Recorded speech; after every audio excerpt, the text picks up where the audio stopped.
Hundreds of former USAID employees and their supporters gathered in downtown Washington, D.C. last week. The rally marked exactly 1 year since the agency was shuttered and thousands of staff members were escorted out of their offices. At the rally, former employees called out the impacts of the Trump administration's dismantling of USAID while also considering their path forward. Federal News Network's Drew Friedman was there. USAID was one of the earliest agencies that the Department of Government Efficiency targeted in the Trump administration's quest to downsize the federal government. The agency lost virtually its entire staff in the early months of 2025. Back then, within a span of a few weeks, the agency went from thousands of employees down to a few hundred. The layoffs impacted foreign service officers and other staff members, as well as thousands of other civilian agency employees. Thousands more USAID contractors were also laid off as a result of the agency's closure. A rally was held downtown last week outside the Ronald Reagan building.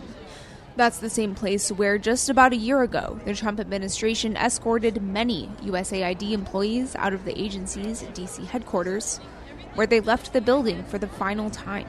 It's okay to say it hurt. It hurt not just for you and me, but for those we partnered with to serve. It was disorienting. It was painful.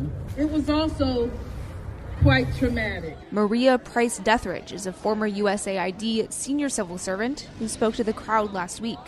Despite the upheavals that happened last year across the agency, Dethridge emphasized that public service and USAID's mission are both continuing on.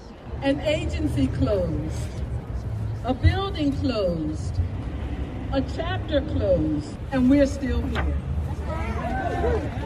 And look at us now. We are serving in local communities, serving across the country, serving across the world in nonprofits, in classrooms, in state and local governments, in global institutions, still answering the call to serve. Government-wide, virtually all agencies were affected by the Trump administration's federal workforce overhauls throughout 2025. In total, more than 350,000 federal employees have separated from the government, whether by force or voluntarily, since President Donald Trump took office. Recent federal workforce data from the Office of Personnel Management shows that USAID saw significantly steeper levels of employee separations when you compare it with some of the larger government departments. By percentage, USAID was the deepest cut major agency, losing about 97% of its staff since the early months of the Trump administration. A year ago, this administration did not just dismantle an agency, it targeted a workforce. You've seen the global consequences of these actions. Laura Pavlovich is co-founder of a grassroots organization called Our USAID Community. It arose after the agency's demise last year. Programs abruptly canceled, partners abandoned, millions of lives lost. But while those harms were unfolding abroad, this administration also went after the dedicated, nonpartisan public servants that powered that work. It locked all of us out of this building. It cut off email access to public servants in conflict zones. It fired nearly all of us without cause. It vilified people who had spent decades responding to famine, disease, conflict, and democratic backsliding on behalf of the American people. And that damage doesn't stop with us. But we are fighting back.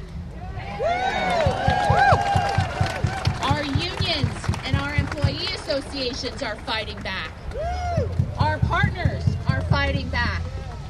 Thousands of our colleagues are fighting back, and it has been the honor of my lifetime to support all of you. Many grassroots organizations have popped up over the last year in an effort to offer support to former USAID employees and contractors, while also highlighting the work that the agency did prior to its demolition. Now, I know I'm preaching to the choir, but I want you to know that 12 months ago, they thought they could lock us out of this building. They thought they could criminalize our work and mask the humanity of our partners with vicious lies to keep us down. Amanda Notero is co-founder of Aid on the Hill, another grassroots organization that aims to uplift the voices and the mission of former USAID employees. This administration tried to bury us with shame by covering our images, our signage, burning our supplies and materials, threatening our livelihood and compromising our safety and human rights. But a year later, we are here defiantly in front of this building, making sure this country and our lawmakers do not forget our life-saving work and the work that USAID did. This administration would have you believe they were successful in diminishing our light, our legacy, and our history. But they weren't counting on USAID staff and the USAID family from around the globe coming together. Speakers at the rally last week warned that the impacts on foreign policy and the federal workforce may last for years, if not decades. But at the same time, they also expressed hope for the future of USAID's mission and values. Chris Milligan, a former agency counselor, is currently chairman of the USAID Alumni Association. Your work represents the best of America. Compassion with competence, generosity guided by accountability, and leadership rooted in partnership. Let us be clear. These values did not disappear with the dismantling of USAID. They live on. They live on in people like you. They live on in the communities that are now thriving and whose lives were improved. So today, we do a lot more than remember an agency. We honor the people who served. Yes, it has been troubling times. If you need help, reach out. We are there for you. Support each other. Take care. Stay unified.